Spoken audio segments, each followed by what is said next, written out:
Israel acaba de receber os restos mortais de 4 reféns mortos pelo Hamas após mais de 500 dias de sequestro.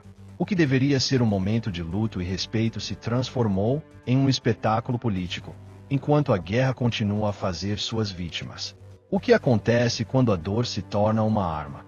Descubra agora.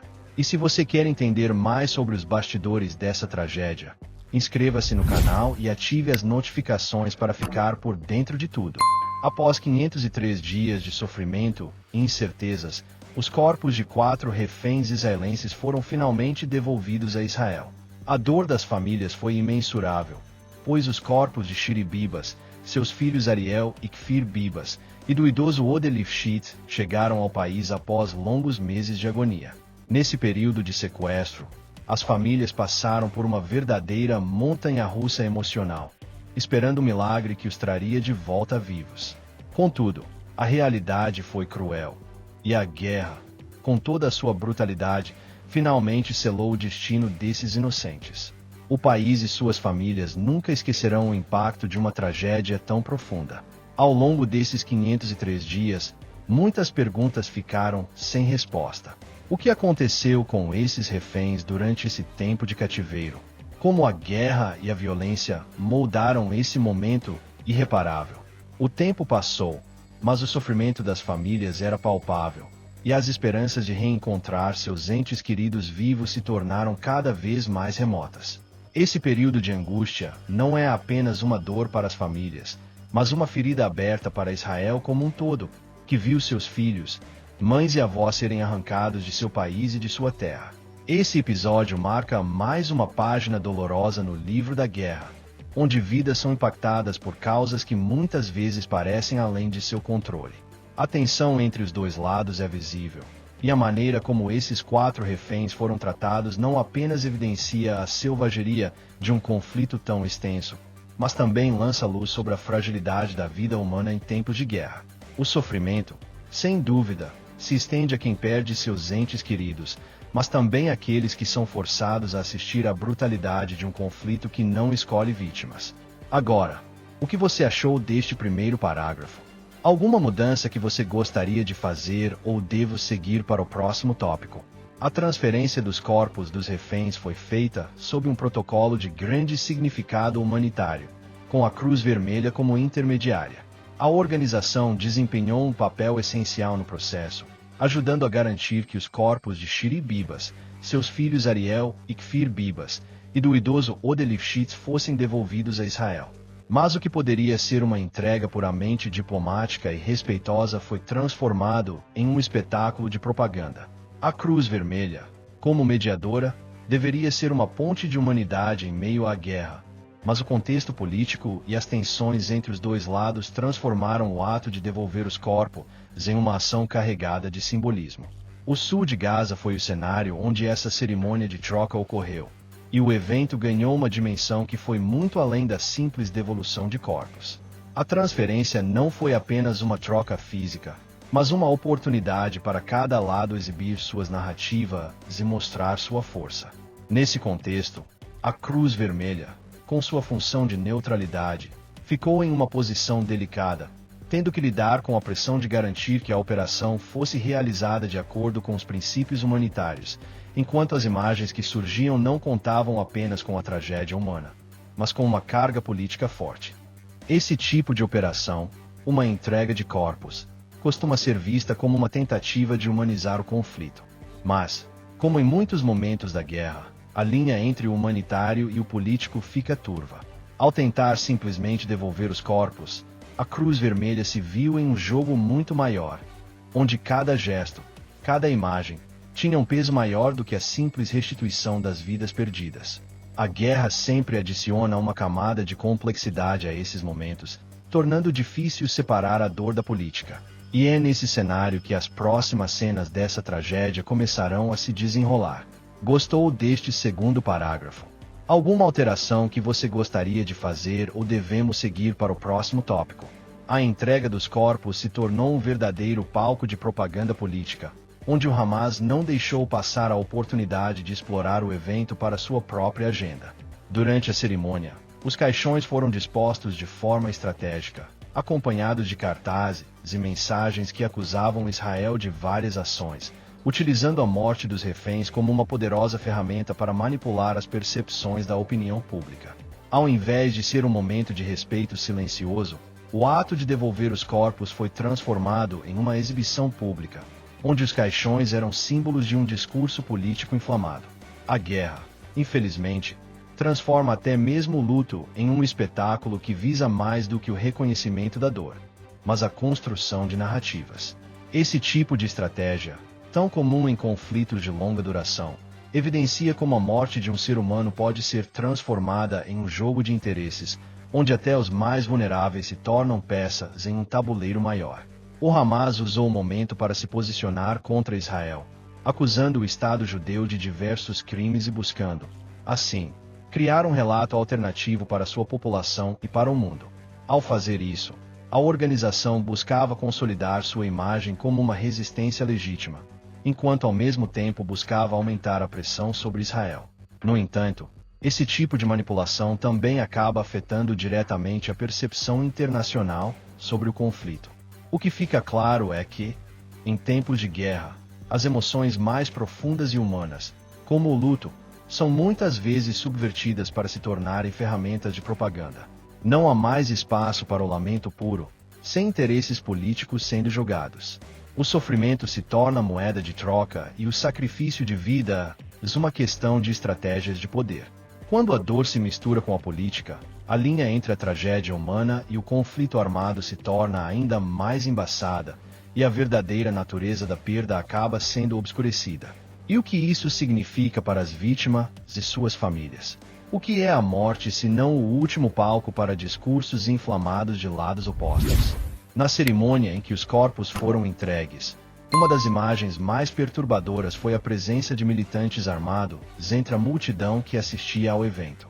O que deveria ser um momento de respeito à memória dos mortos se transformou em um desfile militar, onde até crianças foram vistas segurando arma, se posando para fotos ao lado de membros do Hamas. Essa estratégia visual foi, sem dúvida, uma tentativa de reforçar o poder do grupo e a sua influência sobre a população palestina. A guerra, ao longo do tempo, tem o poder de transformar até mesmo a inocência de uma criança em um símbolo de resistência e ideologia. No entanto, ao fazer isso, o Hamas não apenas se posiciona politicamente, mas também insere a violência e o armamento no seio da sociedade, desde tenra idade. Em um cenário como esse, onde militantes e civis se misturam, é difícil distinguir entre o combate legítimo e o uso excessivo da força. A presença de crianças com armas não é algo que acontece por acaso. Trata-se de um lembrete claro de que a guerra permeia todos os aspectos da vida palestina, incluindo a educação e a socialização das novas gerações. Esse tipo de exposição precoce ao conflito deixa uma marca profunda, que muitas vezes se reflete em atitudes extremistas e um ciclo de violência sem fim. A guerra, portanto, não apenas destrói corpos, mas também molda mentes e corações de maneira que se torna difícil reverter. Isso também levanta uma questão ética. Qual é a responsabilidade de grupos militantes ao expor crianças à violência de uma forma tão flagrante?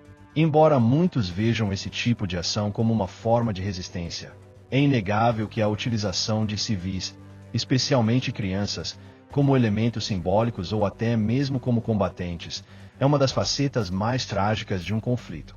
Ao transformar o luto e a dor em um espetáculo de poder armado, o Hamas não só reforça sua posição, mas também cria uma nova geração que cresce no calor da guerra.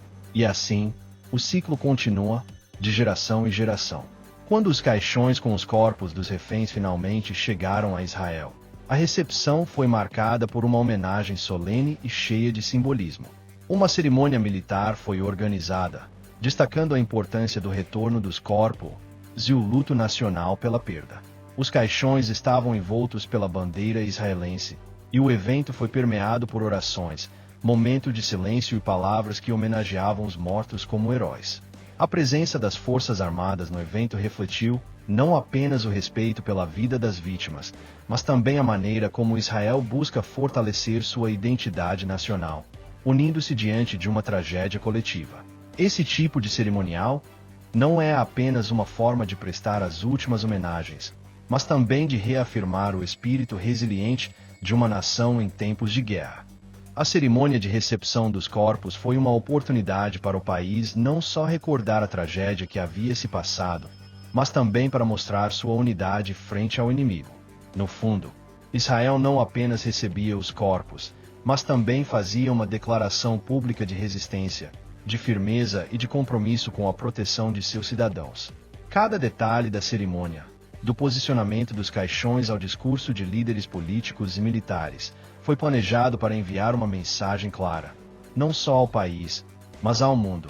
Israel permanece forte, unido e determinado a proteger seus filhos. Porém, ao mesmo tempo, a dor da perda se fazia palpável para todos os presentes. No entanto, a guerra nunca permite que o luto seja apenas um momento de reflexão pura. A presença de autoridades, a bandeira e os discursos militares transformam o funeral em uma manifestação de poder. Embora seja importante reconhecer a dor e a luta de quem perde seus entes queridos, a guerra também exige que, até nos momentos de luto, haja uma reafirmação da identidade nacional e de seu compromisso com a segurança. Esse ato de recepção, com todas as suas emoções e mensagens políticas, evidencia como a guerra e suas consequências não apenas marcam fisicamente os envolvidos, mas também moldam cada ato que segue a tragédia. Diferente de outras situações em que reféns são devolvidos vivos, a mídia israelense adotou uma postura de respeito mais comedida quando dos corpos dos reféns chegaram ao país. Ao invés de transmitir as imagens da chegada, como seria comum em outros cenários de grande comoção, as emissoras optaram por não exibir o momento. Isso reflete uma atitude mais reflexiva e respeitosa em relação aos mortos e suas famílias, evitando transformar a tragédia em um espetáculo midiático. Em tempos de guerra, onde o sensacionalismo e a exploração emocional são comuns, essa escolha foi um passo consciente para preservar a dignidade dos falecidos e, principalmente, das famílias que sofrem com a perda. Ao mesmo tempo, essa decisão também traz à tona a responsabilidade da mídia em momentos de crise. A guerra impõe dilemas éticos que muitas vezes os jornalistas enfrentam ao decidir como cobrir eventos que envolvem tanto sofrimento humano. Por um lado, o desejo de informar e de mostrar a realidade do conflito é forte, mas por outro, a necessidade de tratar as vítimas com respeito e de não explodir suas dores em busca de audiência é igualmente importante. Nesse caso específico, a mídia israelense demonstrou que, embora a guerra tenha dado a eles a missão de relatar os fatos, há momentos em que a humanidade deve se sobrepor ao desejo de gerar repercussões imediatas. A escolha de não mostrar as imagens da chegada dos corpos também pode ser vista como uma tentativa de não dar palco àquilo que poderia se transformar em mais uma ferramenta de propaganda, seja do Hamas ou de qualquer outro ator envolvido. Ao focar mais nas cerimônias e nos aspectos respeitosos do evento, Israel evitou que essa tragédia fosse usada como mais uma peça do jogo político. Isso gerou uma reflexão profunda sobre a função da mídia em tempos de guerra, onde até os momentos de luto podem ser manipulados e transformados em uma extensão do conflito.